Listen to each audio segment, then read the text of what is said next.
ఇప్పుడు కాదు, అప్పట్లోనే బ్యాంక్ లోన్ కూడా బోర్ వేసిందా మీ దగ్గర? నీళ్ళు పల్లె ఇక్కడ ఒక బోర్ ఉంది, నోటి అక్కడ ఉంటుంది బోర్ పక్క.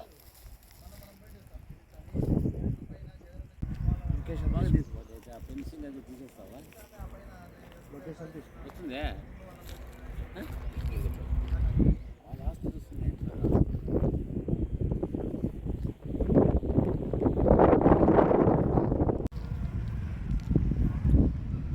పాత్రికేయ మిత్రులకు నమస్కారం. ఈరోజు ఆంధ్రజ్యోతి, ఈనాడు దినపత్రికలలో నేను భూ కబ్జాదారునని, ప్రజల భూములను ఆక్రమిస్తున్నానని చెప్పి నా మీద ఒక కథనం రాశారు. ఒక బేస్లెస్, అంటే ఎలాంటి ఆధారాలు లేకుండా నా మీద ఆరోపణ చేశారు. ఈ సైట్లో ఉన్నాం ఇప్పుడు మనం. ఈ సైట్ నేను దాదాపుగా 15 సంవత్సరాల క్రితం కొన్నాను.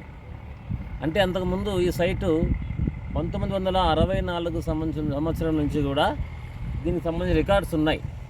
అంటే లింక్ డాక్యుమెంట్స్ అంటారు.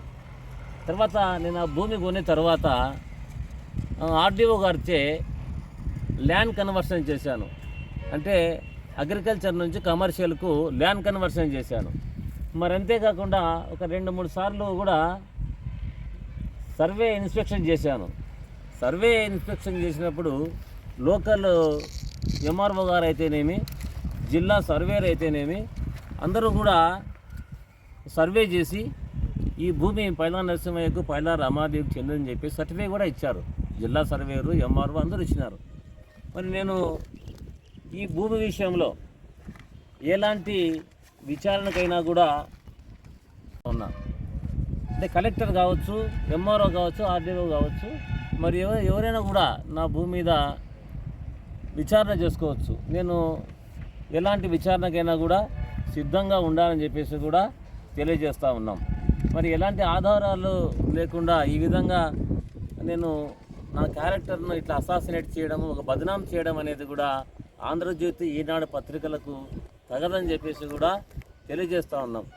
నేను తాడిపత్రి ప్రాంతంలో గత 30 సంవత్సరాలుగా రాజకీయాల్లో ఉన్నా. అంటే మరి నిరుపేద కుటుంబం, మరి ఎంతో నిజాయితీతో చాలా కష్టపడి ఈ తాడిపత్రి ప్రాంతంలో నేను ఒక వ్యక్తిగా, ఒక రాజకీయ నాయకుడు మంచి పేరు తెచ్చుకున్నాను. నేను ఎన్నో సేవా కార్యక్రమాలు నిర్వహిస్తూ ఉన్నా తాడిపత్రి ప్రాంతంలో. అంటే నేను రియల్ ఎస్టేట్ వ్యాపారం చేసుకుంటా, వచ్చిన దాంట్లో 10 రూపాయలు ప్రజల కూడా ఖర్చు పెట్టుకుంటా చేసుకుంటా ఉన్నా. మరి నేను ఈరోజు జిల్లా అధ్యక్షుని స్థాయికి ఎదిగినాను. అంటే ఒక నిబద్ధతతో, క్రమశిక్షణతో నేను ఇక్కడ బతికినా, నిజాయితీగా బతికినా. అలాంటి నన్ను ఈ విధంగా ఒక్కసారిగా నా క్యారెక్టర్ని అనేది ఊచకోత కోయడం ఇలాంటి పత్రికలకు, మీడియాకు తగదని చెప్పేసి కూడా తెలియజేస్తూ ఉన్నాం. మరి ఈ భూమి అంతా నాదని బుగ్గరామలింగేశ్వర స్వామి సాక్షిగా అక్కడైనా సరే, సిద్ధి భాషా దర్గా ఫేమస్ అక్కడైనా సరే, మరి చర్చి, పెద్ద చర్చి ఉంది ఇక్కడ, ఆ చర్చి సిఎస్ఐ చర్చి, అక్కడైనా సరే నిన్ను ప్రమాణం చేసేకి సిద్ధంగా ఉన్నానని చెప్పి తెలియజేస్తూ ఉన్నాం. తాడిపత్రి ప్రజలకే కాదు, అనంతపురం జిల్లా ప్రజలందరికీ తెలుసు నేను ఎలాంటి వాడిని చెప్పేసి కూడా తెలియజేస్తూ ఉన్నాం. మరి ఇదంతా కూడా నా మీద ఒక రాజకీయ కుట్ర జరుగుతూ ఉంది. మరి దీని వెనకాల ఎవరున్నారో మరి అది మాకైతే అర్థం కావడం లేదు. ఖచ్చితంగా ఇదంతా ఈ దుష్ప్రచారం ఏదైతే చేస్తూ ఉన్నారో నా మీద ఎంత కూడా ఒక రాజకీయ కుట్ర అని చెప్పేసి కూడా తెలియజేస్తూ ఉన్నాం. మరి మీరు చూస్తే గతంలో నేను 1998 సంవత్సరంలో మా సొంత ఊర్లో 32 ఎకరాల నా సొంత భూమిని మా ఊర్లో ఉన్నటువంటి ఎస్సీలకు ఒకరొకరికి ఎకరన్నర ప్రకారంగా రిజిస్టర్ చేశాను. అంతేకాకుండా మా ఊర్లోనే ఎస్సీలకు 3 ఎకరాల ఇళ్ల స్థలాలను, నా సొంత భూమిని అందరికీ ఇళ్ల స్థలాలు ఇచ్చి ఇల్లు కట్టించాను. మరి ఎప్పుడు కూడా నా జీవితంలో ఒక సొమ్ముకి ఎప్పుడు కూడా ఆశ పడలేదని చెప్పేసి కూడా తెలియజేస్తూ ఉన్నాం.